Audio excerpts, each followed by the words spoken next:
कि क्या दादी ने पंख लिया था। दुगु मासूम था, उसे चोरी और जिद का फर्क नहीं पता था। उसने सिर हिलाकर फां कह दिया। बस इतना सुनते ही लोग भड़क उठे और दादी पर चोरी और भगवान के अपमान का आरोप लगाने लगे।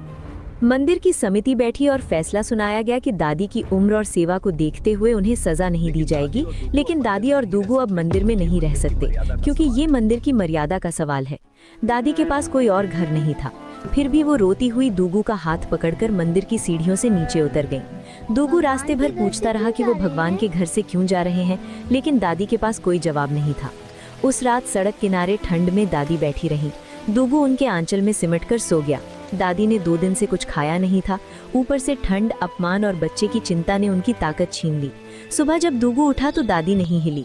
उसने उन्हें जगाने की बहुत कोशिश की, फिर डरते डरते मंदिर जाकर लोगों से कहा कि उसकी दादी नहीं उठ रही। जब सच्चाई सामने आई तो पता चला कि दादी अब इस दुनिया में नहीं रही। दुगु ने मासूमियत से पूछा कि दादी कहाँ गई हैं, तो उसे बताया गया कि वो भगवान जगन्नाथ के पास चली गई हैं। दादी के अंतिम संस्कार के बाद दुगु को मंदिर के अंदर रहने की अनुमति मिल गई थी। बाहर से देखने वालों को लगा कि अब सब ठीक हो जाएगा, अब बच्चा भगवान के घर में सुरक्षित है, अब उसे कोई दुख नहीं होगा।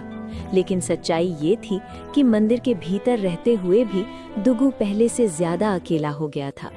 दादी के जाने के बाद वो हर सुबह उसी जगह बैठता जहां वो झाड़ू लगाया करती थी। जैसे अगर वो बहुत देर तक देखता रहा तो दादी वहीं से निकल आएंगी और मुस्कुराकर कहेंगी कि चल दुगु, भगवान की आरती का समय हो गया है। लोग दुगु को देखकर सिर हिलाते थे, कोई दया से, कोई शक से।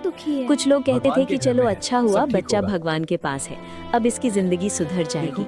लेकिन वही लोग जब आगे बढ़ते तो धीमी आवाज में ये भी जोड़ देते कि आखिर है तो वही बुढ़िया का पोता जिसने भगवान का मयूर पंख उतरवा दिया था। दुगु ये बातें सुनता था, समझता भी था, लेकिन अब उसके पास रोने की भी ताकत नहीं बची थी।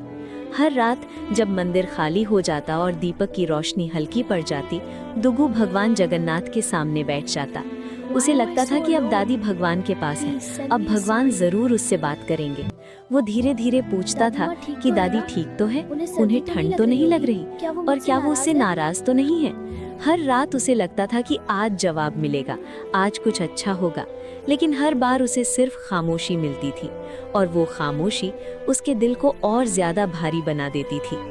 एक दिन मंदिर में बहुत भीड़ थी। एक बड़े व्यापारी ने भगवान की भक्ति में एक कीमती हीरा अर्पित किया। सबको लगा कि भगवान की महिमा और बढ़ गई है, मंदिर का मान और ऊंचा हो गया है।